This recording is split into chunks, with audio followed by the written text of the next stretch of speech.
Hey guys! This video is the newest and final updates of my husband is cheating on me with my best friend.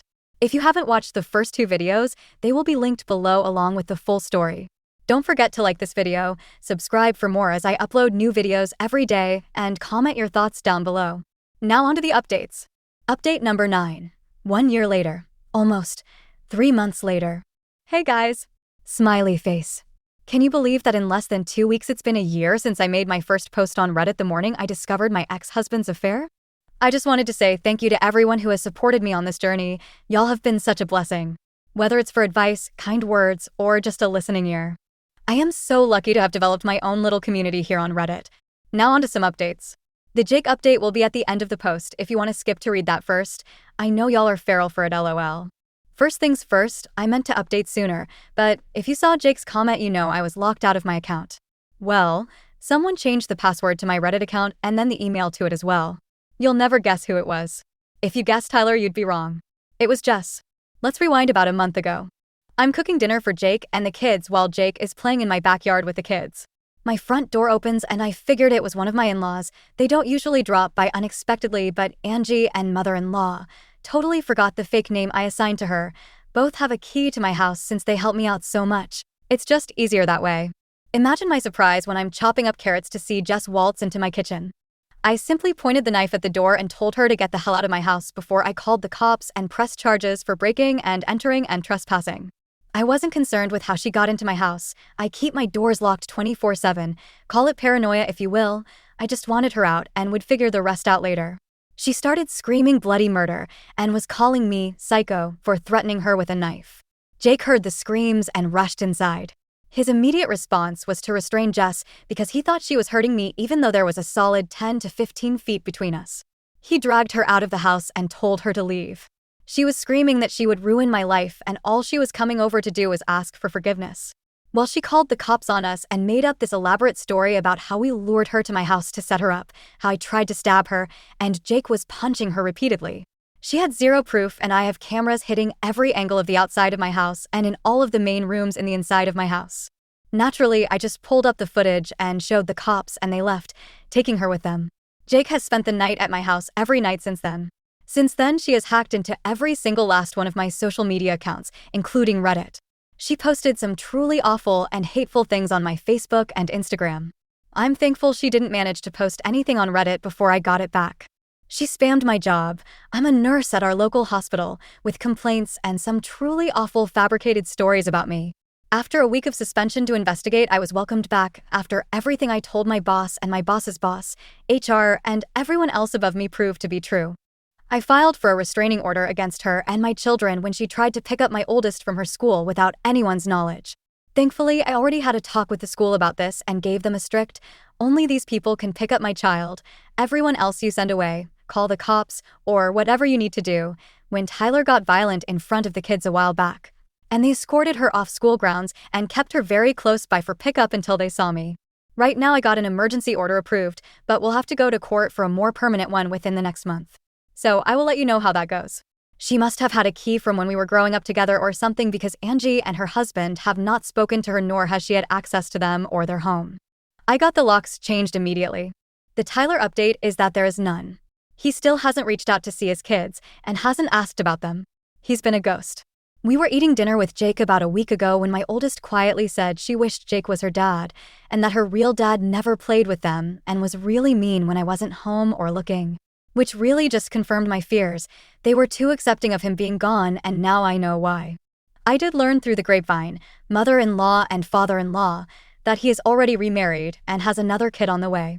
Mother-in-law told me they got a baby shower and wedding invite in the mail. Honestly, I feel bad for the new wife. The kids are truly just wonderful. Still in therapy, but the therapist has nothing but positive things to say after their sessions now. She did mention that my oldest brought up calling Jake dad, but I'll be honest, I'm not sure if I'm ready for that. Jake has made it clear that once, yes, he said once, not if, but once, we're married, he fully intends to adopt the kids, but that is another conversation for another day, haha. I don't want to deter her from having a bond with him, but it still feels too soon, you know? My middle child seems to have forgotten Tyler completely and is my usual ray of sunshine. I've seriously never met a happier kid. The baby is babbling away, smiling, and laughing now. Can y'all believe it? I'm truly blessed with such wonderful kids. Jake. Well, Jake is Jake. You know how that goes, haha. No, seriously, I have never felt such happiness before.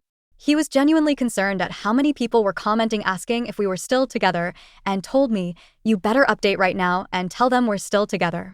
I wish you guys could hear just how funny he truly is.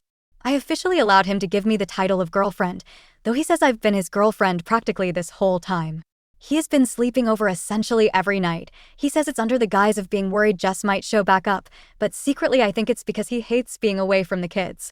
Whenever he's at work or anywhere that isn't my house, he will text whoever is with the kids asking for picture updates of them and expresses how much he misses them. It's actually really sweet. He's been allowing me to set the pace still, just also helping give me a nudge when I need it. He's attended a few of my therapy sessions with me to help get a better understanding of what I need from him in terms of this relationship.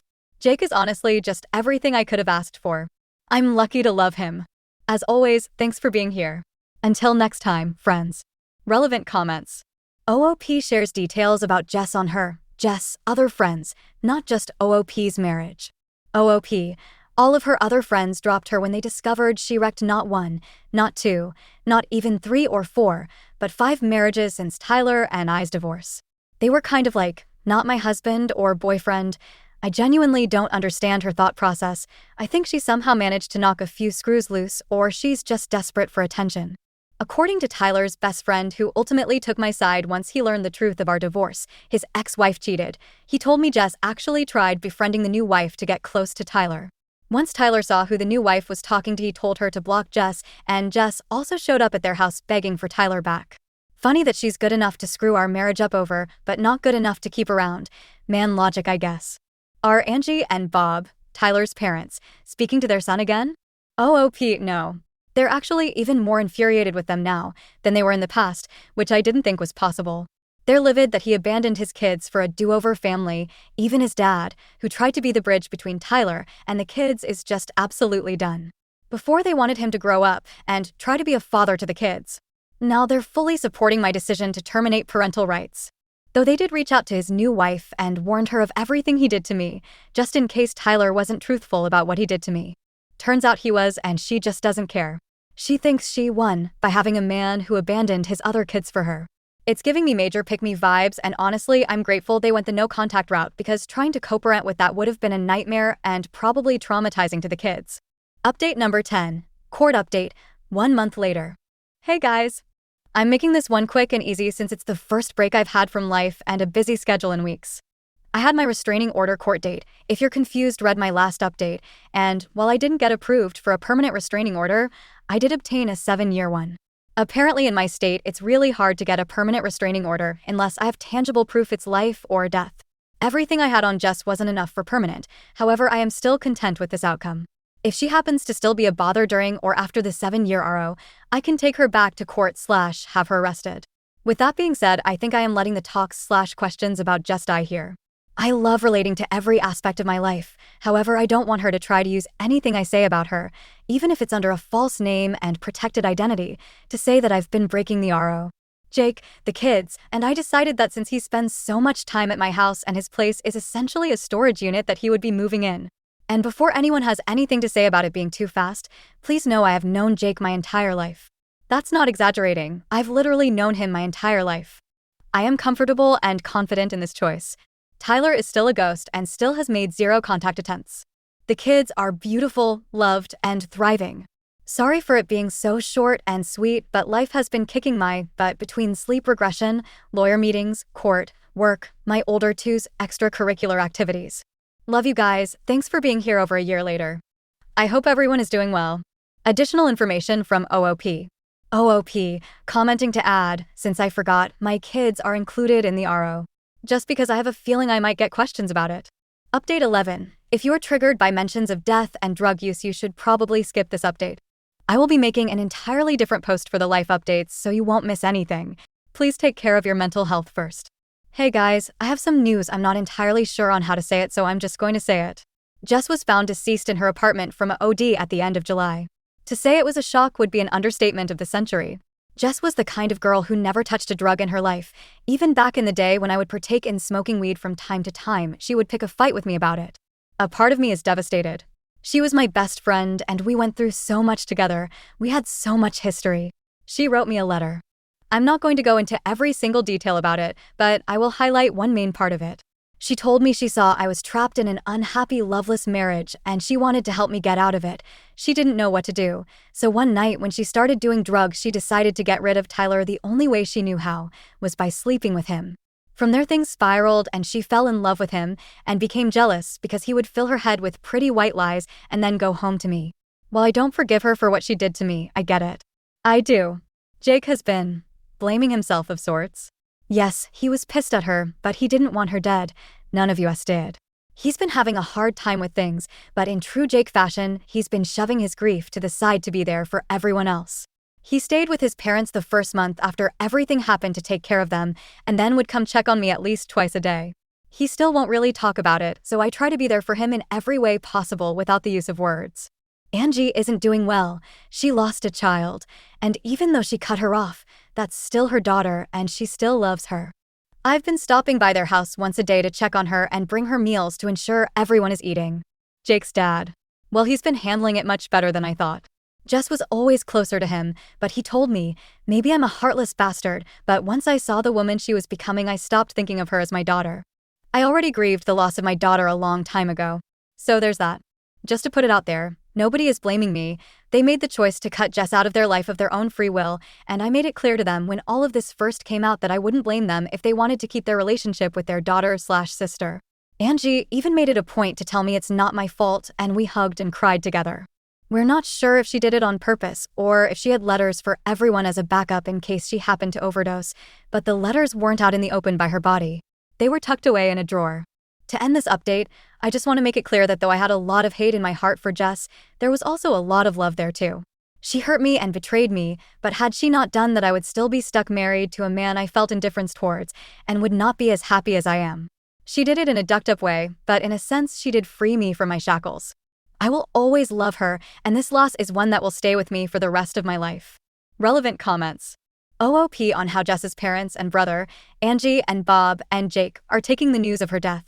OOP, Angie and her husband are in grief counseling, but it's not something Jake is interested in. I did try to push him on it, but he said he'd rather deal with the loss in his own way. I've been respecting that choice, but I do bring it up to him from time to time to ensure no one will think any less of him if he needs help processing. I did manage to get him to attend one of my therapy sessions with me about the grief, and he did get some things off his chest, but he'd rather handle his grief quietly, so I haven't been too overbearing about it. What has OOP know so far about Jess getting into drugs? OOP, personally, I don't think Jess started doing drugs until after the affair was discovered.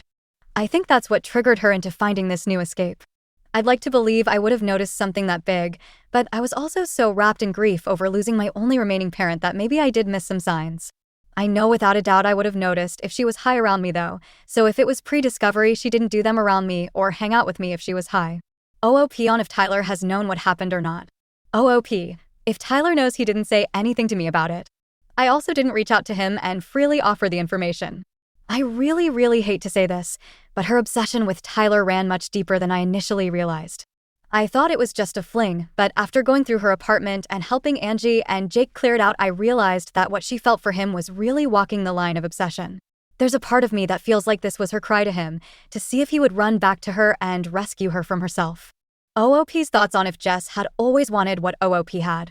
Being jealous of OOP and her life.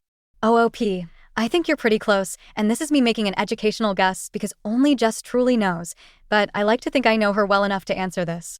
Had Jess and I fallen out any other way, her parents wouldn't have cut me off unless I did to her what she did to me. They would have distanced from me and helped Jess through it. This is the first time they made this decision. We've had our fair share of arguments, and her parents would take her side, even if she was wrong. Jess was very close to her dad, and while he was like a dad to me as well, we didn't really have that father-daughter bond. Angie always looked after me because my mom was her best friend, and she did mother-daughter things with me since I lost mine so young, but she did more with her own daughter than me, which I never felt ill will towards. Jess and Angie were also close, and Angie always made sure Jess never felt unloved or left out, and Jess even made comments over the years that she was glad that her mom stepped in for me, but never overstepped. They had countless talks about it to the point Jess would come to me and joke about it saying, "Mom's having one of her moments where she wants to make sure I'm not jealous or upset that she did this and this with you, LOL."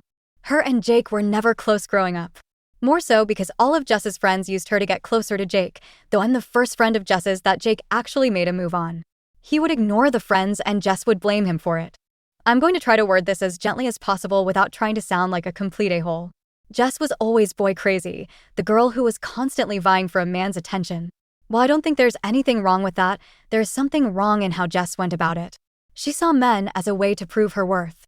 However, teenage boys and even men can be pretty shallow, and the men Jess typically went after were pretty shallow. Jess was always bigger. I wouldn't say she was full-out fat, but she had a belly and hips, and I didn't stay over 100 pounds until I had my first child, and even then I was still skinny. So of course, these shallow men, when they saw her and I together, they would divert their attention to me instead of her. I of course always ignored them, but I think that had set a deep-rooted insecurity in her, that she was always second best to me when it came to men.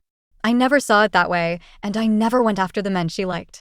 I married Tyler, and shortly after I married Tyler, Jess got married to the guy I had a crush on in high school. I truthfully didn't care because it was an innocent crush and I never acted on it, but the guy was a dick and in his wedding speech made a comment about how he got second best to what he really wanted, and everyone hated the guy. All of us begged her to not marry him once he showed his true colors long before that wedding speech. But she saw it as me being jealous, and we actually stopped talking for a while because of it. So I think getting my husband to sleep with her was her way of proving she wasn't second best. Only when my husband didn't pursue a relationship with her like she hoped, she became obsessed with the idea of him and trying to prove she was the better lover. I don't know what the end goal was truthfully, but I just hope she's at peace now. Update 12. Same day, 1 hour later. Hey guys, I know the last post was heavy, so if you need someone to talk to, please feel free to reach out. I understand stuff like that leaves its mark. Here's to a more cheerful update. Tyler is still MIA from the kid's life. Still hasn't reached out, and I'm not chasing after him to be involved with the kids. They deserve more from their dad. The kids are doing just wonderful.